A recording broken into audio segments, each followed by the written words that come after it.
Example मैं आपको बता दूं, हिरकल आजम एक बादशाह गुजरा है जिसको इंग्लिश में हरक्यूलस कहा जाता है। शायद हो सकता है हमारे पढ़े लिखे बच्चे जानते हों कि हिस्ट्री में क्रिश्चियन बादशाहों में हरक्यूलस नाम का एक बादशाह है, और यहूदी उससे भी नफरत करते हैं क्योंकि उसने भी यहूदियों को मारा था। बैतुल मुकद्दस उनसे इसने खाली करवाया था। ये हुजूर के ज़माने का बादशाह है। रसूल करीम सल्लल्लाहु अलैहि वसल्लम ने अपना खत एक सहाबी के हाथ में देकर भेजा कि जाओ, ये रोम का बादशाह था, मुल्क रोम, जाओ और उसे इस्लाम की दावत दो। सहाबी रसूल आए और उन्होंने पेश किया। अल्लाह के आखिरी रसूल मोहम्मद सल्लल्लाहु अलैहि वसल्लम तशरीफ़ लाए हैं और वो बंदों की इबादत से खुदा की इबादत की तरफ लोगों को लाते हैं, जुल्म को ख़त्म फरमाते हैं और तमाम बुरे अखलाक का वो ख़ात्मा करते हैं। हुजूर का एक ख़त था, वो आपने बादशाह को सुनाया। हरक्यूलिस, हिरकल उसको अरबी में कहते हैं। जब ख़त पहुंचा, वो कट्टर ईसाई बादशाह है और सिर्फ ऐसी जाहिल बादशाह नहीं था, आलिम बादशाह था।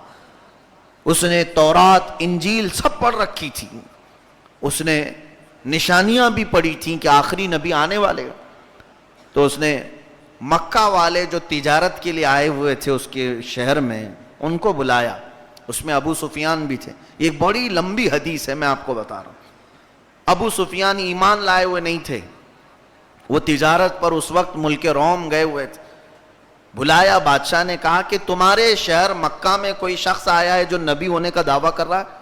उन्होंने कहा हाँ, उसका नाम मोहम्मद है। बादशाह ने पूछा क्या उसके बाप बादशाह थे या दादा बादशाह थे? तो अबू सुफियान ने कहा नहीं, ऐसा कुछ नहीं है, उसके बाप दादाओं में कोई बादशाह नहीं थे। तो फिर इसने, हरक्यूलिस ने पूछा कि उसके मानने वालों में गरीब ज्यादा हैं कि अमीर ज्यादा हैं? अबू सुफियान ने कहा कि गरीब ज्यादा हैं, गरीब लोग जल्दी ईमान लाए हैं उस पर। फिर उसने पूछा बहुत सारे सवालात। उसके बाद उस बादशाह के जो जुमले हैं, क्या कहता है, तकरीबन 17 या 18 सवालात हुजूर के बारे में उसने मक्का वालों से पूछा। और वो भी कौन लोग? हुजूर के सहाबा नहीं थे वो, अबू सुफियान वगैरह उस वक्त दुश्मनी कर रहे थे हुजूर से। अबू सुफियान ये कहते हैं कि मैं कुछ झूठ बोल देता बादशाह के पास, लेकिन मेरे साथ और लोग भी थे मक्का वाले, तो मुझे शर्म आई कि मैं कैसे झूठ बोल दूं, ये लोग सब यहां मेरे साथ हैं। इसीलिए उसने जो जो पूछा सच बता दिया। बादशाह अब क्या कहता है? हरक्यूलिस कहता है अगर वो जो दावा कर रहे हैं आखिरी नबी होने का मेरे सामने होते तो उनके दोनों पैर धो करके मैं पानी पी लेता। ये हिरकल कहता है और मैं उन पर ईमान लाता। हमारी किताबों में जिस नबी के आमद की बात की गई है वो सारी निशानियां उनमें हैं जो तुम बता रहे हो, सारी निशानियां उनके अंदर मौजूद हैं कि उस नबी के मानने वाले ज्यादा गरीब लोग होंगे। अल्लाह अल्लाह, यह हम सब के लिए फजीलत की भी बात है। और आज भी हमने देखा है कि उस नबी को टूट करके जो चाहते हैं वो गुरबा और मसाकीन है। माल वालों को तो चर्बी जल्दी आ जाती है और दीन का मजाक जल्दी उड़ाते हैं, उन्हें सुन्नतों से नफरत है। वो गुरबा और मसाकीन के आसपास फटकना नहीं चाहते। अगर किसी ने दाढ़ी रख ली तो वो सबसे गरीब समझा जाता है, टोपी पहन ली तो उसे गरीब समझा जाता है, क्योंकि मालदार अमीर आदमी सूट बूट के अलावा कुछ नहीं पहनेगा। हुजूर की तमाम आदतें अगर कोई मोहब्बत से अपनाता है तो गरीब बंदा है। आज भी यही हाल है। और उस बादशाह ने कहा था कि हमने तौरात में पढ़ा है, इंजील में पढ़ा है, उस आखिरी नबी के मानने वाले ज्यादा गरीब लोग होंगे। और मेरे आका ने भी बशारत दी थी, बदअल इस्लाम गरीबा व सयऊद गरीबा, इस्लाम गरीबों से शुरू हुआ है और गरीबों में आकर खत्म हो जाएगा। ये सच बात मेरे आका ने फरमाई, इस्लाम गरीबों से शुरू हुआ और गरीबों में ही खत्म हो जाएगा। यानी आखिर जमाने में इस्लाम और ईमान सिर्फ गरीबों के दरमियान बाकी रह जाएगा। वो बेलौस मोहब्बत करते हैं, मतलब की नहीं। खैर, हरक्यूलिस ने आखिर में यह कहा, अब जो बात मुझे कहनी थी वो ये है, इन लोगों को भेज दिया मक्का वालों। फिर अब उसे ईमान लाना था, हुजूर को उसने देख लिया था, آخری نبی وہی ہیں, نشانیاں سب ان کے اندر ہیں, قرآن کی آیتیں بھی سن لیا اس نے. اب اس کے بعد مشورہ بھی تو کرنا ہے, کیونکہ وہ بادشاہ ہے.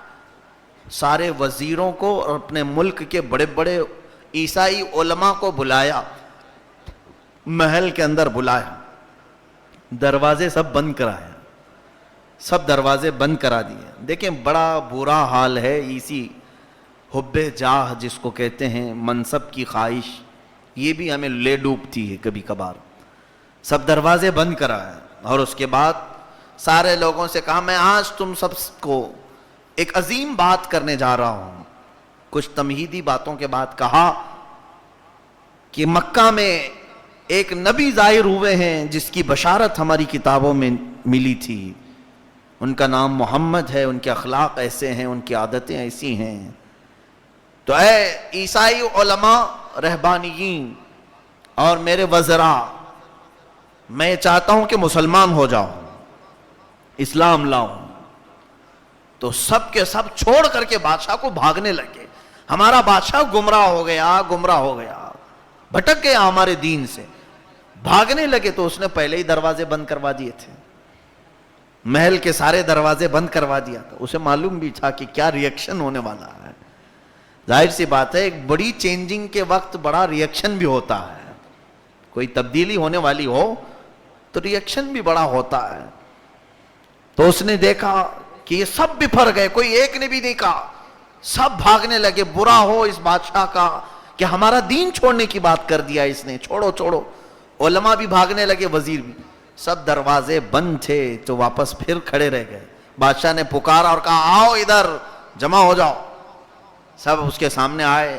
تو اب اس ہرقل نے, ہرکیولس نے, جو دل سے سمجھ چکا تھا کہ اسلام حق ہے, حضور حق ہیں, اب کہنے لگا میں تو تمہارے ایمان کا ٹیسٹ لے رہا تھا, میں تو یہ دیکھ رہا تھا کہ تم عیسائیت پر کتنے مضبوط ہو, مجھے تھوڑی نہ مسلمان بننا ہے, میں نے تو ایسی تم کو آزمانے کے لیے بات کہی. تب لوگوں نے پھر اس کی تعریف شروع کی, واہ واہ ہمارا بادشاہ حق پر ہے, ہمارے دین پر ہے, تم ایسی آزمائش ہمیں لے رہے ہو, اس کا مطلب ہم سے زیادہ مضبوط تمہارا ایمان ہے, تم عیسائیت پر باقی رہو. اب اس کی شان میں قصیدے پڑھے جانے لگے, تعریف کے پل باندھنے لگے. تب اس نے پھر چھوڑ دیا, دروازے کھولا اور زندگی بھر پھر کبھی ایمان نہیں لایا, اسلام کی طرف آئے ہی نہیں. اسی کس چیز نے روکا؟ وہ مکہ والوں کو تو یہ کہہ کر کے بھیجا کہ اگر وہ نبی یہاں ہوں تو ان کے پیر دھو کر کے پانی پیوں گا. اور جب لوگوں کو دیکھا کہ اس کے وزیر اور اس کے مولوی سب چھوڑ دیں گے تو اس نے کہا نہیں, میں تو مذاق کر رہا تھا, مجھے تھوڑی نہ مسلمان بننا ہے. یہ منافقت ہے. ایسے بہت سارے لوگ ہیں جن کو اللہ تعالیٰ کی طرف آنے سے ان کا حسد یا تو پھر منصب کی خواہش نے روک دیا.